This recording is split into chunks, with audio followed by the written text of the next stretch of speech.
Hi friends, welcome to sports Fortuner YouTube channel. Friends, ఈ వీడియోలో మనం డిస్కస్ చేయబోయే విషయం ఏంటంటే ఈ సీజన్లో ఆర్సీబీ టీం ఫేస్ చేయవలసిన కొన్ని బిగ్గెస్ట్ ఛాలెంజెస్ గురించి అయితే చూద్దాం. ఇంకా చాలా విషయాలు అయితే ఆర్సీబీ గురించి ఈ వీడియోలో అయితే డిస్కస్ చేయబోతున్నాం. ఆర్సీబీ టీం ఫ్యాన్స్ అందరూ కూడా ఈ వీడియోకి అయితే ఒక లైక్ అయితే చేసుకోండి. ఐపీఎల్ పై వచ్చి ప్రతి చిన్న పెద్ద అప్డేట్ ఏవి కూడా మిస్ అవ్వకుండా ఉండాలంటే ఇప్పుడే మన యూట్యూబ్ ఛానల్ కి అయితే సబ్స్క్రైబ్ చేసుకోండి. పక్కనే ఉన్న బెల్ ఐకాన్ అయితే క్లిక్ చేయండి. మరెందుకు లేట్ ఫ్రెండ్స్, ఈ వీడియోలోకి అయితే వెళ్ళిపోదాం. ఐపీఎల్ లాంటి బిగ్గెస్ట్ టోర్నమెంట్ లో జట్టు కూర్పు అనేది ఒక కళ. కేవలం గొప్ప ఆటగాళ్ళను మాత్రమే టీంలోకి తీసుకోవడం కాదు, వ్యూహాత్మకంగా టీంకి అవసరమయ్యే ఆటగాళ్ళని సరిగా ఎంచుకోవడంతో పాటు బడ్జెట్ పరిమితులను చూసుకొని ఒక మంచి బ్యాలెన్స్డ్ టీంని అయితే తీసుకోవాలి. మరి ఈ సీజన్ ఆర్సీబీ కూడా ఇదే సూత్రాన్ని అయితే పాటించింది. లాస్ట్ ఇయర్ కంటే ఈసారి ఆర్సీబీ టీం సాలిడ్ లుక్లో అయితే కనిపిస్తుంది. ఆర్సీబీ టీంని ఎంతగా అభిమానించే వాళ్ళు ఉన్నారు, విమర్శించే వాళ్ళు కూడా అలాగే ఉన్నారు. టీం ఎలా ఉన్నా లాస్ట్ 5 ఏళ్లలో మాత్రం ఆర్సీబీ టీం అనేది రిమార్కబుల్ పెర్ఫార్మెన్స్ అయితే ఇచ్చింది. గత 5 సీజన్స్లో ఏకంగా 4 టైమ్స్ అయితే ప్లేఆఫ్స్కి అయితే క్వాలిఫై అయ్యారు. రీసెంట్ టైమ్స్లో చాలా మంచి కన్సిస్టెంట్ పెర్ఫార్మెన్స్ అయితే ఇస్తున్నారు. ఒక్క టైటిల్ మాత్రమే లేదు కానీ ఆర్సీబీ టీం అయితే ఐపీఎల్లో ఉన్న ఎన్నో గ్రేటెస్ట్ ఫీట్స్ని అయితే అచీవ్ చేయడం అయితే జరిగింది. ఈసారి ఆర్సీబీ ఆక్షన్ మీద వచ్చిన విమర్శలు అయితే మాత్రం అన్నీ ఇన్ని కాదు. ఫార్మర్ ప్లేయర్స్ని కొనలేదని, అందరి ఎక్స్పెక్టేషన్స్కి అనుగుణంగా వాళ్ళు అనుకున్న ప్లేయర్స్ని తీసుకోలేదు, అలాగే వాళ్ళకున్న ఆర్టీఎం కార్డ్స్ని అన్యూజ్డ్గా ఉంచుకున్నారని చాలా మంది అయితే డిసప్పాయింట్ అవ్వడం అయితే జరిగింది. ఈసారి ఆక్షన్ టేబుల్ మీద ఆర్సీబీ టీం అయితే వాళ్ళ టీం ప్రాధాన్యతకు తగినట్లుగా అయితే వ్యూహాలు పన్నడం అయితే జరిగింది. ఇప్పుడు లాస్ట్ ఇయర్ 2024 సీజన్ కంటే మరి ఈ సీజన్ 2025లో ఆర్సీబీ దగ్గర బెటర్ స్క్వాడ్ అయితే ఉంది. ఆర్సీబీ టీం హెడ్ కోచ్ అయిన ఆండీ ఫ్లవర్, వాళ్ళ టీం డైరెక్టర్ అయిన M Bobat, batting coach mentor Dinesh Karthik, వీళ్ళ ముగ్గురు విజన్కి తగినట్లుగా టీమ్ సెలక్షన్ అనేది ఉంది. లాస్ట్ ఇయర్ కంటే ఈసారి అయితే స్క్వాడ్లో చాలా ఇంప్రూవ్మెంట్స్ అయితే చేశారు. Lesser big names, last time కంటే ఈసారి స్క్వాడ్లో తక్కువ మంది బిగ్ నేమ్స్ ఉన్న ప్లేయర్స్ అయితే ఉన్నారు. ఎప్పుడు చూసుకున్న ఆర్సీబీ టీం ఆక్షన్ టేబుల్ మీద పెర్ఫార్మెన్స్ ఇచ్చే ఆటగాళ్ళ కంటే బిగ్ నేమ్స్ ఉన్న సూపర్ స్టార్స్ గురించి వెళ్తారు అనే ఒక బ్యాడ్ నేమ్ అయితే ఉంది. దాని నుంచి పూర్తిగా బయటపడడం కోసం ఈ మూవ్ అయితే ఈసారి తీసుకోవడం అయితే జరిగింది. అది కూడా టీంకి యూజ్ అయ్యే యూటిలిటీ ప్లేయర్స్ని మాత్రమే ఈసారి అయితే పర్చేజ్ అయితే చేశారు. లాస్ట్ ఇయర్ ఆర్సీబీ టీం అయితే గ్లెన్ మ్యాక్స్వెల్, క్యామరన్ గ్రీన్ ఈ ఇద్దరు ఆస్ట్రేలియా ప్లేయర్స్ కోసం 28,50,00,000 అయితే స్పెండ్ చేశారు. మరి అదే ఈ సీజన్ చూసుకోండి, ఆర్సీబీ టీం ఎంత ఇంటెలిజెంట్గా ప్రవర్తించారు.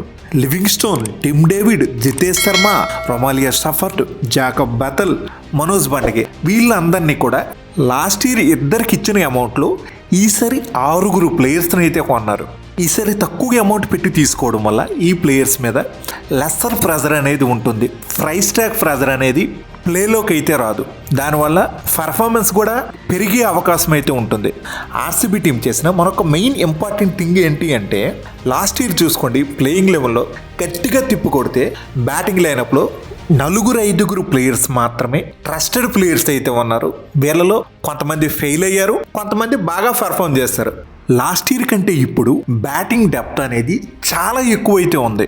ఈసారి ఎవరి ఊహకి అందనంత స్ట్రాంగ్గా అయితే ఆర్సీబీ టీం బ్యాటింగ్ లైనప్ అయితే తయారయ్యింది. లాస్ట్ ఇయర్ చూసుకుంటే Virat, Faf, Max, Patidar, DK ఈ 5 జెన్యూన్ ప్లేయర్స్. ఈసారి చూసుకోండి, Virat, Faf, Patidar, Livingstone, Jitesh Sharma, Tim David, Krunal Pandya 7 genuine players ఉన్నారు. అలాగే వీళ్ళకి బ్యాకప్స్ చూసుకోండి, Devdutt Padikkal, Jacob Bethell, Romario Shepherd ఇలా చాలా మంచి ఆప్షన్స్ అయితే ఉన్నాయి. అటు బ్యాకప్స్లో అయినా ఇటు ప్లేయింగ్ లెవెల్లో అయినా ఎక్కడ కూడా స్ట్రాంగ్ ప్లేయర్స్తో అయితే నిండిపోయింది. లాస్ట్ ఇయర్ ఆర్సీబీ టీంకి ఫినిషింగ్లో ఆ భారాన్ని మొత్తం ఒక్క దినేష్ కార్తిక్ మాత్రమే మోసేవాడు. మరి ఈసారి చూసుకుంటే టిమ్ డేవిడ్, కృణాల్ పాండ్యా, జితేష్ శర్మ లాంటి మంచి పవర్ హిట్టర్స్ అయితే ఉన్నారు. మరి ప్రస్తుతం ఆర్సీబీ టీంలో కాస్త యంగ్ బ్లడ్ అయితే ఎక్కువగా కనిపిస్తుంది. యంగ్స్టర్స్ మీద అయితే ఈసారి కాస్త ఎక్కువగానే ఫోకస్ అయితే పెట్టారు. ఆర్సీబీ టీంకి గత 3 ఏళ్లుగా తన మార్కు కెప్టెన్సీతో అలాగే ఓపెనింగ్ లో అదరగొట్టిన ఫ్యాప్ స్థానంలో ఈసారి ఫిల్ షార్ట్ని అయితే తీసుకున్నారు. ఫ్యాప్ అయితే 40 ఏజ్ వచ్చిన ఇప్పటికి కూడా ప్రైమ్ ఫామ్ లోనే ఉన్నాడు. ఏజ్ పెరిగిందని చెప్పి ఆర్సీబీ టీం తన పక్కన పెట్టడం జరిగింది. ఈ మెగా ఆక్షన్ సర్కిల్ 3 ఇయర్స్ ముగిసే నాటికి ఫ్యాప్ వయసు కూడా చాలా పెరిగిపోతుంది కాబట్టి సో ఆర్సీబీ టీం అయితే ఒక స్ట్రాటజికల్ మూవ్ అయితే ప్లే చేశారు. మరి ప్రస్తుతం ఫిల్ షార్ట్ ఏజ్ చూసుకుంటే 28. తనైతే మాత్రం ఒక లాంగ్ టర్మ్ అసెట్లో అయితే టీంకి ఉండబోతున్నాడు. ఫ్యాప్తో పోల్చుకుంటే సాల్ట్ అయితే aggressive player, pinch hitter. Faf strike rate చూసుకుంటే 136 ఉంది. అదే పిల్సార్ట్ స్ట్రైక్ రేట్ చూసుకుంటే 175 అయితే ఉంది. Last year RCB team genuine match winning finisher అయిన డీకేఎస్ చూసుకుంటే 39 ఉంది. మరి తన ప్లేస్లో రీప్లేస్మెంట్గా తీసుకున్న జితేష్ శర్మ ఏజ్ చూసుకుంటే 31 యంగ్స్టర్. అలాగే మిడిల్ ఆర్డర్లో కీ ప్లేయర్గా ఉన్న మ్యాక్స్వెల్ ఏజ్ చూసుకుంటే 36 ఉంటే మరి తన ప్లేస్లో రీప్లేస్మెంట్గా వచ్చిన లివింగ్స్టోన్ ఏజ్ చూసుకుంటే 31. కరణ్ శర్మ స్థానంలో తీసుకున్న సుయస్ శర్మ. ఇలా చాలా వరకు టీంలో అయితే యంగ్ ప్లేయర్స్ అయితే రావడం జరిగింది. థర్డ్ ఒక మంచి ఎకనామికల్ స్పిన్నర్ని అయితే తీసుకున్నారు. అలాగే ఐపీఎల్లో ఆల్రెడీ ప్రూవ్ చేసుకున్న ఫాస్ట్ బౌలర్స్ని తీసుకోవడం అయితే జరిగింది. కరణ్ శర్మ మయాంక్ డాగర్ ప్లేస్లో left arm spin bowling allrounder అయిన కృణాల్ పాండ్యా అయితే ఆర్సీబీ టీంలోకి వచ్చాడు. మరి వీళ్ళిద్దరితో పోల్చుకుంటే కృణాల్ పాండ్యా అయితే మాత్రం చాలా ఎకనామికల్గా అయితే బౌలింగ్ చేస్తూ ఉంటాడు. బట్ అంత వికెట్ టేకింగ్ బౌలర్ అయితే కాదు. ఓవరాల్ తన ఐపీఎల్ కెరీర్ ఎకానమీ రేట్ చూసుకుంటే 7.37 అయితే ఉంది. అదే చిన్నస్వామి స్టేడియంలో తన ఎకానమీ రేట్ చూసుకుంటే 6.58 అయితే ఉంది. మరి తనకున్న వేరియేషన్స్తో టైట్ లైన్స్తో అయితే బౌలింగ్ చేస్తూ ఉంటాడు. అటు both left handers, right handers ఇద్దరు కూడా చక్కగా అయితే బౌలింగ్ చేయగలడు. ఆర్సీబీ టీంకి అయితే ఒక పర్ఫెక్ట్ ఫిట్ అని చెప్పుకోవచ్చు వాళ్ళ ప్లేయింగ్ లెవెల్లో. మరి లాస్ట్ సీజన్ కంటే ఈ సీజన్లో మరో స్పిన్నర్ అయిన Suez Sharma more effective wicket taking spinner. కాస్త ఎకానమీ అయితే కంట్రోల్లో ఉండదు. ఓవరాల్ గా చూసుకుంటే స్పిన్ బౌలింగ్ అయితే ఆర్సీబీ టీంది వీకే. కానీ లాస్ట్ ఇయర్ కంటే ఈ సీజన్లో అయితే బెటర్ స్పిన్ అటాక్తో అయితే వస్తున్నారు. రీసెంట్గా జరిగిన సయ్యద్ ముస్తక్ అలీ ట్రోఫీ స్మార్ట్లో స్ట్రాంగ్ ఇంపాక్ట్ చూపించిన ఆర్సీబీ టీంలో ఉన్న టాప్ 5 ప్లేయర్స్ ఎవరు అనేది ఇప్పుడు చూద్దాం. Rajat Patidar, Madhya Pradesh consistent run machine.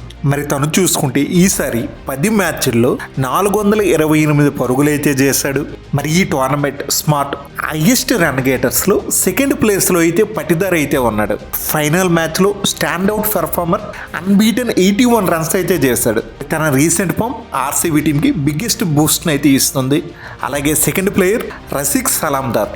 మరి ఈ జమ్మూ కాశ్మీర్కి చెందిన youngster right arm medium fast bowler. Just 7 మ్యాచెస్లో 11 wickets అయితే తీశాడు. జమ్మూ టీం తరపున తనే లీడింగ్ వికెట్ టేకర్. మంచి లైన్ అండ్ లెంత్లో బౌలింగ్ చేస్తూ బాల్ని అయితే మాత్రం బాగా స్వింగ్ చేయగలడు. ఫ్యూచర్లో ఆర్సీబీ టీంకి ఒక మంచి రా టాలెంటెడ్ ప్లేయర్. మరి తనకి ప్లేయింగ్ లెవెల్లో అవకాశం ఇస్తే ఆర్సీబీ టీం సక్సెస్లో తను కూడా ఒక క్రిటికల్ రోల్ అయితే పోషించగలడు. థర్డ్ ప్లేయర్ భువి. 9 మ్యాచెస్లో 11 వికెట్స్ అయితే తీశాడు. ఈసారి స్మార్ట్లో తను ఒక హ్యాట్రిక్ కూడా తీయడం విశేషం. ప్రస్తుతం ఆర్సీబీ టీంలో ఉన్న యంగ్ ఫాస్ట్ బౌలర్స్కి అయితే తనకున్న ఎక్స్పీరియన్స్తో బౌలింగ్ అనే సలహాలు అయితే ఇవ్వగలడు. ఆర్సీబీ టీం బౌలింగ్ లైనప్కి ఒక మార్గనిర్దేశకుడిలా అయితే ఉంటాడు. Fourth player Krunal Pandya. మరి తను బరోడా టీం తరపున ఆల్రౌండ్ పెర్ఫార్మెన్స్ అయితే ఇచ్చాడు. బ్యాట్తో లోయర్ ఆర్డర్లో 136 రన్స్ అయితే చేశాడు. అలాగే బాల్తో 9 మ్యాచెస్లో 8 వికెట్స్ అయితే తీశాడు. Fifth player Mohit Rathee. Emerging allrounder, talented player. మరి ఈ యంగ్ ప్లేయర్ అయితే 6 మ్యాచెస్లో 100 రన్స్ అయితే చేశాడు. అలాగే 4 వికెట్లు అయితే పడగొట్టాడు. ప్రీవియస్లీ ఐపీఎల్లో పీబీకేఎస్ టీం తరపున అయితే తను ఆడేవాడు. మంచి ఎబిలిటీ, టాలెంట్ ఉన్న యంగ్స్టర్ కాబట్టి ఆర్సీబీ టీం అయితే చక్కగా గ్రూమ్ చేసుకోగలిగితే ఫ్యూచర్లో ఆ టీంకి అయితే మంచిగా అయితే అంది వస్తాడు. ఆర్సీబీ టీం డైరెక్టర్ అయిన బొబాట్ ఆర్సీబీ టీం నెక్స్ట్ సీజన్లో ఒక పక్కా వ్యూహంతో వెళ్తుందని, ప్రతి డెలివరీ, ప్రతి బాల్ని కూడా సద్వినియోగం చేసుకుని అగ్రెసివ్ అప్రోచ్తో బ్యాటింగ్ చేస్తామని, అందుకే టీంలో ఎక్కువ మంది పవర్ హిట్టర్స్ని అయితే చేర్చుకున్నాం. అలాగే బౌలింగ్ లైనప్ని మెరుగుపరుచుకున్నాం. మా టీం మీద మాకు పూర్తి నమ్మకం అయితే ఉంది. మేడ్ ఇన్ టైటిల్ని గెలుస్తామన్న ఆశాభావం కూడా వ్యక్తం చేయడం అయితే జరిగింది. ఓవరాల్గా లాస్ట్ 5 ఏళ్లలో ఇచ్చిన పెర్ఫార్మెన్స్ని మరోసారి ఆర్సీబీ టీం రిపీట్ చేయగలిగితే మాత్రం ఇప్పుడున్న స్క్వాడ్తో మేడ్ ఇన్ టైటిల్ గెలిచినా ఆశ్చర్యపోవనవసరం లేదు. మరి ఇది ఫ్రెండ్స్ ఆర్సీబీ టీం గురించి వీడియో. ఫ్రెండ్స్ ఈ వీడియో మీకు బాగా నచ్చినట్లయితే లైక్ చేయడం మాత్రం మర్చిపోవద్దు. అలాగే మన ఛానల్లో ఐపీఎల్ పై వచ్చే రెగ్యులర్ అప్డేట్స్ ఏవి మిస్ అవ్వకుండా ఉండాలంటే ఇప్పుడే మన యూట్యూబ్ ఛానల్ కి అయితే సబ్స్క్రైబ్ చేసుకోండి. పక్కనే ఉన్న బెల్ ఐకాన్ అయితే క్లిక్ చేయండి. నేను మిమ్మల్ని మరో ఇంట్రెస్టింగ్ వీడియోతో మళ్ళీ కలుస్తా. Thank you. By bye friends. జై హింద్.